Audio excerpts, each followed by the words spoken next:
Retired Navy SEAL David Goggins is described as the toughest man on the planet. Holding the pull-up record, 4,000 pull-ups, 17 hours. He's also an ultramarathon runner with more than 60 races. Everybody thinks I'm Superman. I had to tell them the truth. I was not always this strong guy you see. David Goggins is the only member of the U.S. Armed Forces to ever complete SEAL training. He beat the living hell out of me. U.S. Army Ranger School. I had stuff in my notebook, you know, we're going to kill you. And Air Force Tactical Air Controller training. That's when the real war started for me. Athlete, speaker, soldier, and New York Times best-selling author, often referred to as the hardest motherfucker on planet Earth. Why is the truth so important?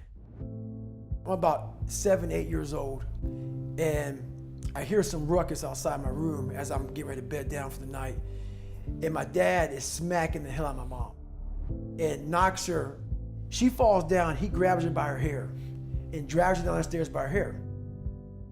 And so at this age, I'm sitting there thinking, man, you know, what the fuck should I do, man? Like, you know, I'm scared, but then something in me saying, you gotta go and do something. So I go on the stairs and I jump on his back, and he beat the living hell out of me. And he beat me literally from my neck down to my ankles. The next morning, I was gonna go to school half the day. My mom woke up and she pulled the covers back. And when she saw how bruised I was, I'll never forget looking at her face. She was broke, like she was just broken. My mom got courage to finally leave him when I was about 8 years old. We moved to a small town in Brazil, Indiana, and that's when the real war started for me. There was about maybe 10 black families at about 10,000 people in the town. And in 1995, the KKK marched in the 4th of July parade. So me being one of the few black kids in that, in that area, it kind of haunts you. I had stuff on my notebook, nigga, we're gonna kill you. They had that on my car, nigga, we're gonna kill you. This is early 90s. And even though I showed it didn't hurt me, it was jacking me up. So all the insecurities I had when I was a kid with my father, it just got worse and worse and worse. And the shit haunted me, but I was doing nothing about it. And so my mom and I, she was gone working 3 jobs. We lived in a $7 a month place for a lot of the time. And she had a hard way to go. I kept everything from her pretty much. I felt like I was the man of the house. So I didn't want her to know anything about my life.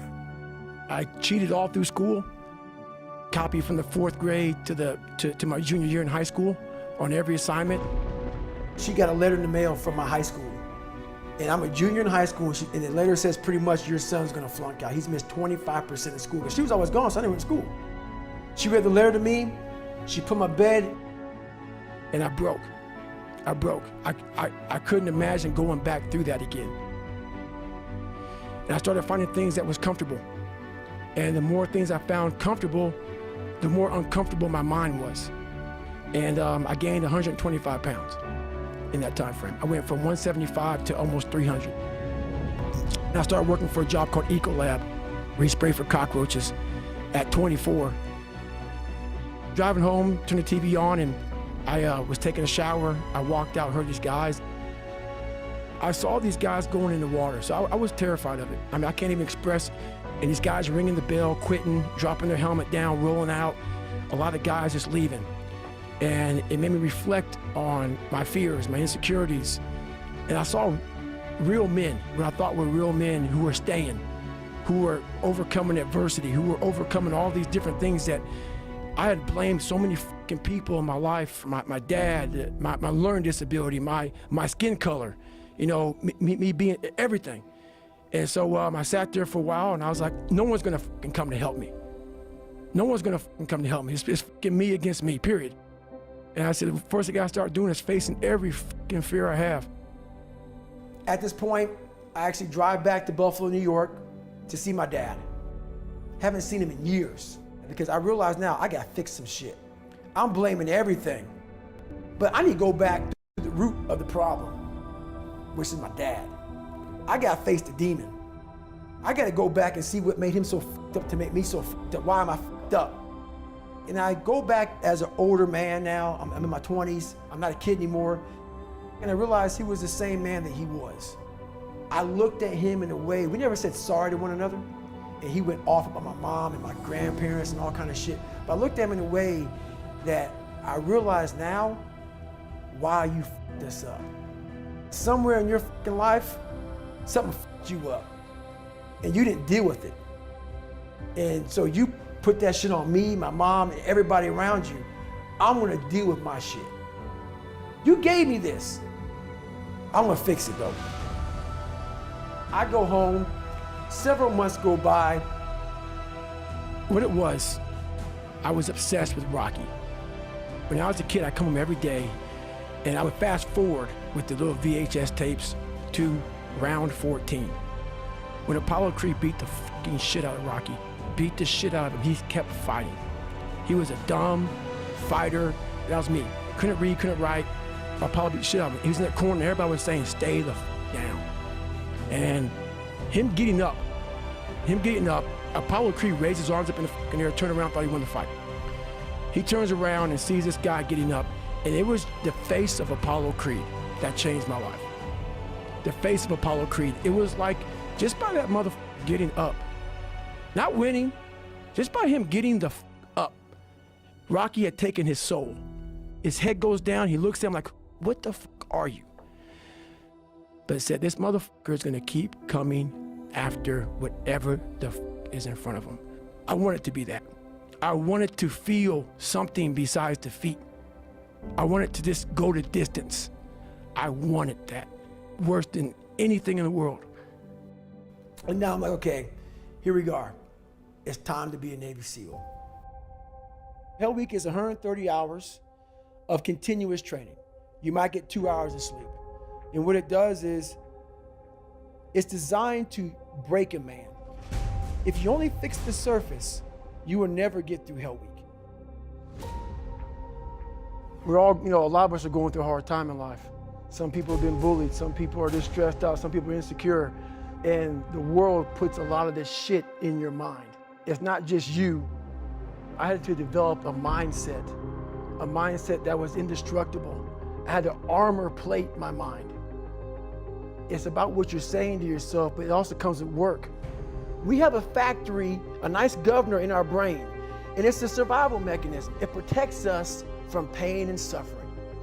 The second we feel that shit, our mind says, oh no, this isn't fun. We should back off. We should sit down, find something more comfortable. It knows what you're afraid of. It knows your insecurities. It knows your deep, dark lies. And it starts to push you away from that shit. It pushes you in a direction that is comfortable. This is the time where you have to gain control back of your mind. I had to build calluses in my brain the same way I built calluses on my hands. The only way I can turn around is put myself through the worst things possible a human being can ever endure. And that'd be the only way that I can build this brain to handle anything that comes in front of it.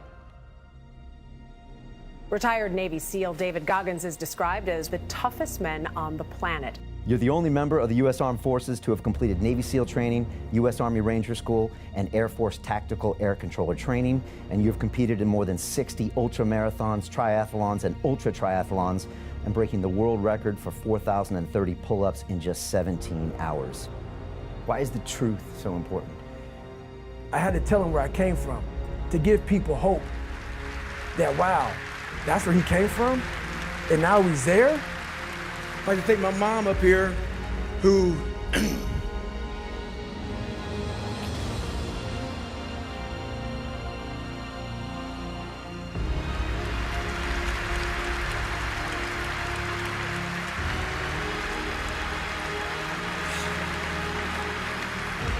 who never picked me up, when I fell. She taught me how to get up when I was knocked down. Go into the pain of your life and say, why did this suck for me so bad? Why am I afraid of all this stuff? Why have I shut down the whole world? What makes you afraid of it? Study it. Because at times of hell, even the hardest men, we forget how hard we really are. Suffering is the true test of life. You face it every day. You face it every single day of your life. The only way you're ever going to get to the other side of this journey is you have got to suffer to grow. But a lot of us die never truly starting our journey.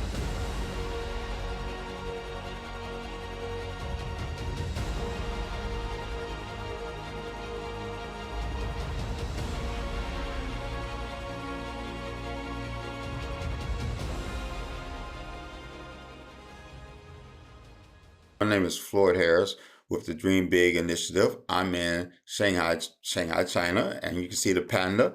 But anyway, I would like to share this video. I find it very interesting. I think you will too. I like to promote good content.